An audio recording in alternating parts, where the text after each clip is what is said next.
नमस्कार दर्शक बंधु। अन्य धर्म अपेक्षा हिंदू धर्म रे रीतिनीतिर अधिक स्वीकृति रही।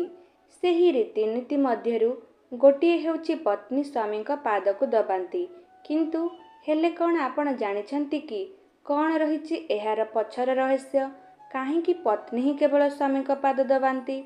एहा पछर कारण कौन आपण जानती कि? तेबे आसंतु जानिबा एहा पछर प्रकृत कारण।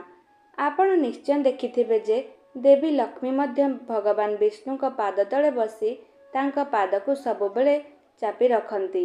एहा पछरे धार्मिक कारण कौन? दर्शक बंधु, धार्मिक विश्वास अनुजाई शनिदेव स्वामी पादरे आंठुरु आंगुठी पर्यंत एवं शुक्रदेव पत्नी हाथरु आंगुली पर्यंत रुहंती। विश्वास करा जाए जे जेतेबेले शुक्र एवं शनि एकाठी रुहंती किंबा शुक्र उपरे शनिकर प्रभाव पड़े सेतेबेले धनर वर्षा हुए। माता लक्ष्मी भगवान विष्णु पाद को दबाती, तेणु तांको धनर देवी कुहाଯାଏ। तेणु शास्त्र अनुसार कुहाଯାଏ जे जेउ पत्नी स्वामी पाद को दबाती से जीवन रे खुशी रे रहंती। आहुरी मध्य स्वामी पॉकेट केबे भी खाली होई न थाए। अर्थात स्त्री निज पति पाद दबाई केबे भी टंकाहीन हुअंती नाही। पति पाद दबाइबा द्वारा घर को चमक आसी थाए एवं घरे किछि अभाव रुहे नहीं, केवल धनर ही वर्षा होई थाए।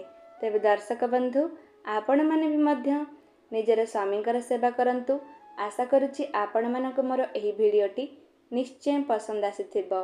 पसंद आसीथिले आम चैनल को लाइक शेयर सब्सक्राइब निश्चय करंतु। धन्यवाद।